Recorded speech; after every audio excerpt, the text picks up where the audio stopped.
बिस्मिल्लाहिर्रहमानिर्रहीम। अस्सलामु अलैकुम व रहमतुल्लाहि व बरकातुहू। नहमदुहु व नुसल्ली अला रसूलिहिल करीम। अम्मा बाद। तेरी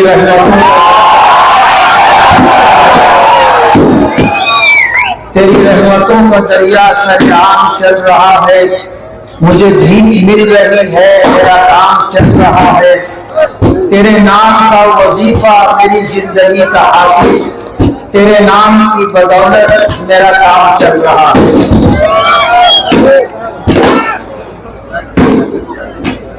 मैं पहले एक बात की वजाहत कर दूं, ये जो पटाखेबाजी हो रही है ये हम नहीं कर रहे। हमने हमेशा पटाखाबाजी करने से लोगों को मना किया है। लोग रास्ता तलाश कर रहे हैं हमें बदनाम करने का। इसलिए मैं गुजारिश करता हूं कि अगर कोई मेरा हमदर्द होगा और वो पटाखा फोड़ रहा होगा तो वो बंद कर दे। आज के इस इंतखाबी जलसे के सदर मोहतरम हाजी इम्तियाज अहमद,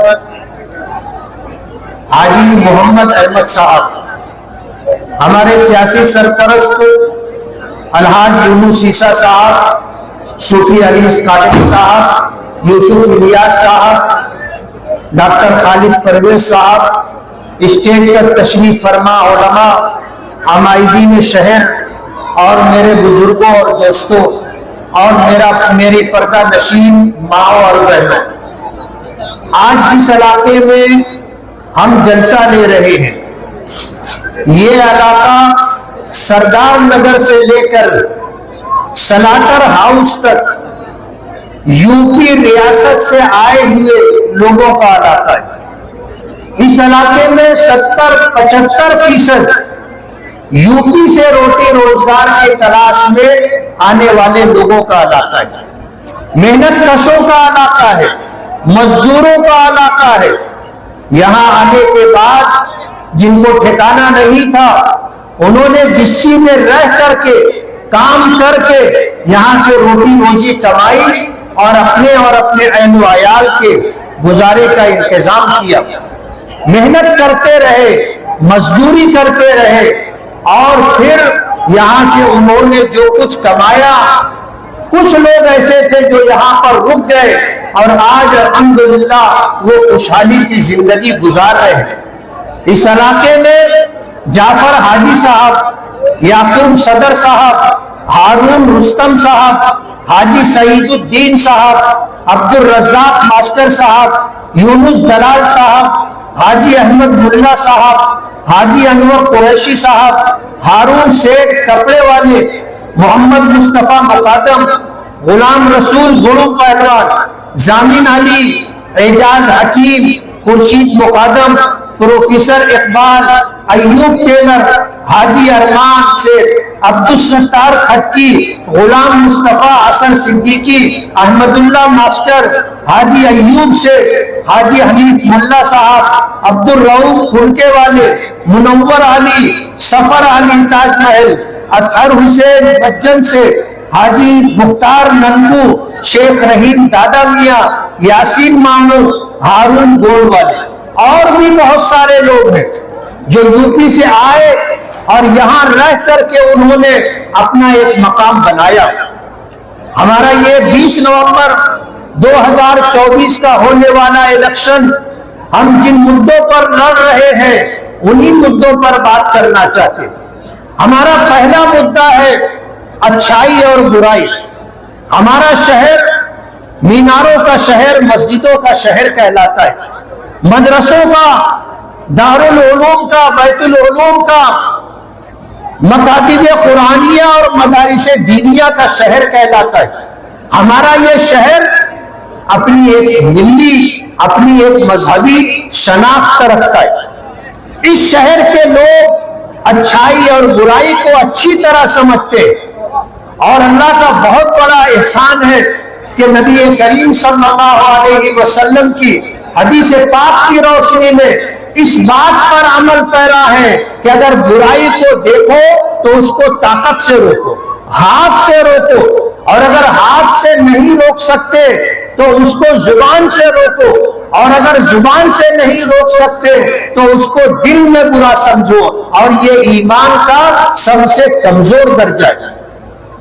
यूपी के आए हुए लोग मोहब्बत की जुबान समझते हैं, मोहब्बत के नाम पर गर्दन कटाना गवारा करते हैं, लेकिन उनकी गैरत, उनकी बहादुरी, उनकी जुर्रत इस बात को नहीं बर्दाश्त करती कि कोई उनको अपने दबाव में लेकर और कोई दबदबा बताकर उनको गलत काम पर मजबूर कर सके। ये मोहब्बत के नाम पर वोट दे देंगे, झुक जाएंगे, लेकिन दबाव और दबदबे के सामने न कभी झुकेंगे और न कभी किसी को वोट देंगे। यहां जिस तरह का माहौल बनाने की कोशिश की जा रही है, कहा जाता था हमने जाफर नगर को पैक कर दिया है, कोई घुस नहीं सकता।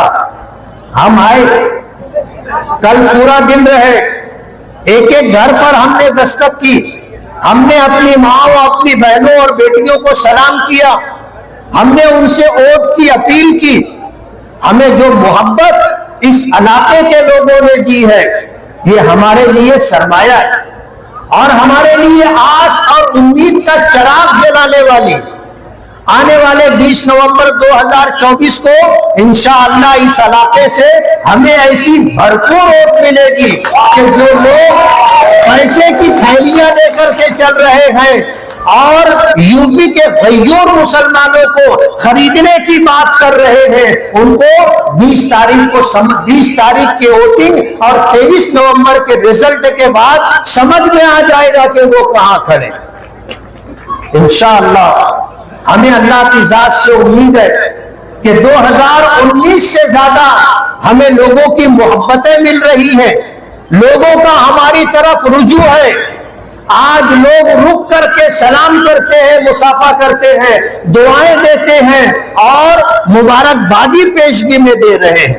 हमें अल्लाह की जात से उम्मीद है कि हम जितनी वोटों के लीड से चुन करके आए थे, उससे ज्यादा लीड से इंशाअल्लाह चुन करके आएंगे।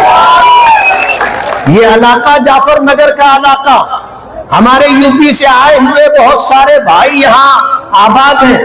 सर्वे नंबर 91 कैनल, दोनों साइड की जमीनें एक जमाने से लोग आबाद हैं।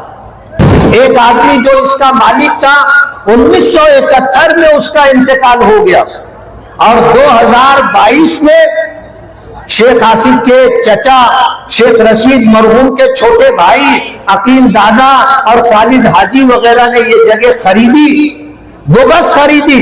17 लोगों के ऊपर केस चल रहा है। ये इन तमाम यूपी के आए हुए लोग जो बरसों से यहाँ आबाद है, उनको उजाड़ने का प्रोग्राम बना रहे। शहर में इस तरह का काम करते हैं ये लोग कि किसी के सरपरस्त का, खानदान के बड़े शख्स का इंतकाल हो गया तो कई बच्चे होते हैं, अगर मीरास की तकसीम में आपस में कोई इख्तिलाफ हो गया, एक भाई को कुछ पैसा दे करके उससे खरीदी ले लेंगे, जनरल मुख्तार ले लेते हैं और लिटिगेशन डाल देते, झगड़ा डाल देते और बाद में उस प्रॉपर्टी को औने पौने खरीदते। ये वो लोग हैं जो सरकारी जमीनों को, नालों को पाट कर टुकड़ा बना करके बेचते हैं।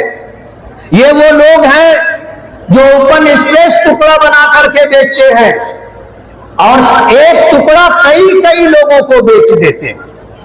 ऐसे हालात हैं जी, ये लोग करते हैं। जाफर नगर के लोग होश के नाखून लोग, ये अगर चुन करके आ गए तो सर्वे नंबर 91 कैनल के नाम पर जो जगह है, आगरा रोड से लग करके जो जगह है, यहां के सारे लोगों को ये उजाड़ देंगे। आज इख्तिदार में नहीं है तो उन्होंने जगह खरीद ली है और जिस दिन इख्तियार में आ जाएंगे तो उसके बाद आपसे ये जगह खाली करवा लेंगे। आपसे मैं आज इस जलसे के जरिए से गुजारिश कर रहा हूं कि जो लोग नशे का कारोबार कर रहे हैं, जो होलसेल डीलर हैं, जो नशा ला करके लोगों को दे करके चौक चौराहों पर, होटलों पर, गलियों में फरोख्त करवाते हैं, उनसे अपने आप को, अपने शहर को, अपनी आने वाली नस्लों को बचाओ। अगर आपका बच्चा बेराहरवी का शिकार हो गया तो उस एक बच्चे की वजह से आपकी पूरी जिंदगी तबाह और बर्बाद हो जाएगी, आपका खानदान बदनाम हो जाएगा। मैं आपसे ये कहना चाहता हूं कि आने वाले इलेक्शन में आप होश का सबूत दें। मैं 2009 से 14 तक रहा और 2019 से 24 तक रहा, हमने कभी किसी का कुछ बिगाड़ा नहीं है। ऐसा हो सकता है कि आप जो काम करवाना चाहते हो वो काम हम ना कर सके हो, लेकिन हमने कभी किसी का बिगाड़ा नहीं, कभी किसी के साथ जुल्म नहीं किया, कभी किसी के साथ ज्यादती नहीं की, कभी हमने किसी का कारोबार नहीं छीना और कभी किसी के कारखाने में घुस करके हमने आग नहीं लगाई। कभी हमने किसी का कारोबार नहीं छीना। आज हमसे 5 साल का हिसाब मांगा जा रहा है। मैं आपको बताना चाहता हूं कि अपने शहर में बुनियादी सहूलतें, रोड है, गटर है, पीने का पानी है, लाइट है और इलाज और मुआवजा है, ये जिम्मेदारी कारपोरेशन की है, किसी एमपी की और किसी एमएलए की नहीं है। ये आपको गलत रुख पर ले जाना चाहते हैं और हमें उलझाने की कोशिश कर रहे हैं कि आप 5 साल का हिसाब दो। 5 साल का हिसाब तो हमने दे दिया कि हमने 165 करोड़ रुपया बाईपास हाईवे के लिए लाया, 149 करोड़ रुपया सबसे बुनियादी जरूरत पानी के लिए तलवाड़ा डैम से मालेगांव फिल्टर प्लांट तक 3 फीटी पाइप लाइन और 5 पानी की टाकियां और इसी तरह गली गलियों में जहां पर पीने के पानी की पाइप लाइन नहीं है वहां पर पानी की पाइप लाइन डाली जाए। हमने 100 बेड का हॉस्पिटल मंजूर करवाया, 76 करोड़ रुपया उसका एस्टीमेट है। नोमानी पुल के लिए हम 5 करोड़ 76 लाख रुपया लेकर के आए। 100 करोड़ के बुनियादी काम हम कर रहे हैं। हमने तो अपना हिसाब दे दिया। 7.5 साल तक कभी मां मेयर रही, कभी बाप मेयर रहा। इन 7.5 सालों का हिसाब जो कंटिन्यू है वो कौन देगा? कारपोरेशन का बजट आज 1000 करोड़ रुपया है, उसका हिसाब कौन देगा? उसके हिसाब के देनदार आप हैं। आपको हिसाब देना है। आप मेयर भी रहे, खुद भी मेयर रहे, बाप भी मेयर रहा, मां भी मेयर रही और कई मर्तबा मेयर रहे। कारपोरेशन का हिसाब कौन देगा? आपने अगर ईमानदारी से मालेगांव के लोगों का काम कर दिया होता, आज मालेगांव में रोड गटर की तकलीफ नहीं रहती। आज हमारी माएं और बहनें अपना इस्तेमाल शुदा पानी खड्डों से निकाल कर दूर दराज मकामात पर फेंकने जाती। ये सब किया कराया तुम्हारा है, हिसाब हमसे मांगते हो। कारपोरेशन में मेयर की कुर्सी हासिल करने के लिए फिरका परस्तों से तुमने साठगांठ की और तलवाड़ा डैम का पानी आपने अपनी मेयर कुर्सी के लिए बेचा। जब मालेगांव में इस बात का शोर हुआ, अखबारात में और सोशल मीडिया पर यह बात आई, तो सीना ठोक करके मरहूम शेख रशीद साहब कहते थे कि हाँ हाँ पानी बेचा है, हमारा बस चलेगा तो नारू शंकर का किला भी बेच डालेंगे। ये हमारी बात नहीं है, ये उनके अपनी कही ही बात है। कहते हैं ना कि माजी आदमी का पीछा नहीं छोड़ता। फिरका परस्तों से आप साजबाज करते हो, उनको जो है स्टैंडिंग कमेटी की चेयरमैनी देते हो और उनको जो है डिप्टी मेयर की चेयर देते हो। मालेगांव की तारीख में कभी किसी सियासी पार्टी ने और कभी किसी सियासी लीडर ने फिरका परस्तों को कभी कुर्सी नहीं दी, कभी ओहदा नहीं दिया। ये आपने किया है और कई मर्तबा आपने किया है। हम तो अल्हम्दुलिल्लाह शहर में काम कर रहे हैं और काम करते रहेंगे। अभी आपने सुना यूसुफ इलियास ने बताया, मैं आपको बताना चाहता हूं कि बुनकरों के लिए बिजली की सब्सिडी हमने मंजूर करवाई। 27 HP से नीचे जो सब्सिडी दी जा रही थी उसमें 1 रुपये का इजाफा पर यूनिट, और 27 HP से ऊपर जो सब्सिडी दी जा रही थी पर यूनिट मजीद 75 पैसे की सब्सिडी हमने दिलवाई। आप तो मालेगांव में बुनकरों को तकलीफ देते हो। MPSL जो प्राइवेट बिजली कंपनी आई है, आप लोगों पर दबाव बनाने के लिए बिला वजह उनके कारखानों में रेड करवाते हो। अभी परसों नरसों रात में 1:30-2 बजे के करीब हमारे एक साथी के कारखाने में रेड करवाई गई। घंटों की तहकीक और छानबीन के बाद कोई चोरी का मामला सामने नहीं आया, लेकिन इस तरह लोगों को परेशान किया जा रहा है। प्राइवेट बिजली कंपनी लाकर करोड़ों रुपया उनसे रिश्वत का लेकर पूरे शहर के ऊपर 20 साल के लिए अजाब मुसल्लत किया है। और जब सरकारी कंपनी थी तो हम इतनी तकलीफ में नहीं थे। इस मजमे में ऐसे सैकड़ों लोग होंगे कि MPSL प्राइवेट बिजली कंपनी ने लाखों रुपया उनसे नाजायज तरीके पर लिया है, गलत टैक्सों के नाम पर लिया है, जुर्मानों के नाम पर लिया है। इस तरह के हालात हैं। वक्त बहुत कम है। मैं आपको बताना चाहता हूं कि हम अपने शहर के अंदर तालीम के लिए, रोजगार के लिए, इलाज और मुआवजे के लिए बहुत सारी सहूलतें लाना चाहते हैं। हमने गवर्नमेंट से आज नहीं 2009 से 14 के दरमियान सरकारी इंजीनियरिंग कॉलेज की बात हमने की थी। उन्होंने वादा किया था लेकिन पूरा करके नहीं दिया, और ये वादा करने वाली सरकार कांग्रेस की थी। हम अपने शहर में नशा मुक्त केंद्र लाना चाहते हैं और दो केंद्र लाना चाहते हैं जिसमें 30-30 बेड होंगे, और जो लोग नशे के आदी हो चुके हैं उनको नशा छुड़वाने के लिए उनका इलाज और मुआवजा किया जाएगा। ये हमारी सनत के दुश्मन है। हम आपको बताना चाहते हैं कि जिस तरह कारखानों पर यह मुसीबत लाई गई है, साइजिंग वालों पर भी मुसीबत लाई गई थी पॉल्यूशन के नाम पर, और तमाम साइजिंग वाले परेशान थे। और 2014 से 2019 के दरमियान साइजिंग वालों की नाक में दम आ गया था। 2019 के बाद से हम आए, किसी एक साइजिंग में अगर कोई रेड करने के लिए पॉल्यूशन के नाम पर ऑफिसर आया हो तो बताना।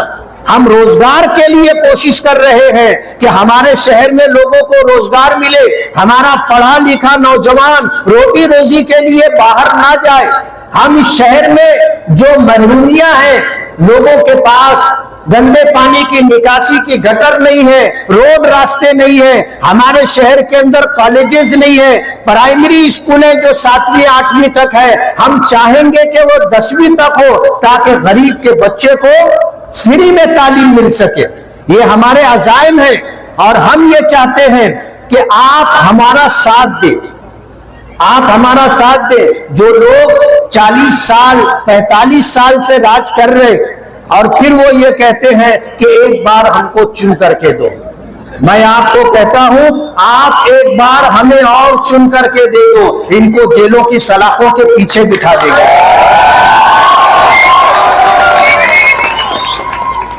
इन्होंने जो बोया है वो उन्हें काटना तो पड़ेगा, और बकरे की मां कब तक खैर मनाएगी? एक दिन तो उसके छुरी के नीचे आना है। इन्होंने जो कुछ किया है, सरकार को चूना लगाया है, लोगों के साथ जुल्म ज्यादती की है और लोगों के रोजगार छीने हैं, रोजगार बंद करवाए हैं। ये पाप का घड़ा भर चुका है।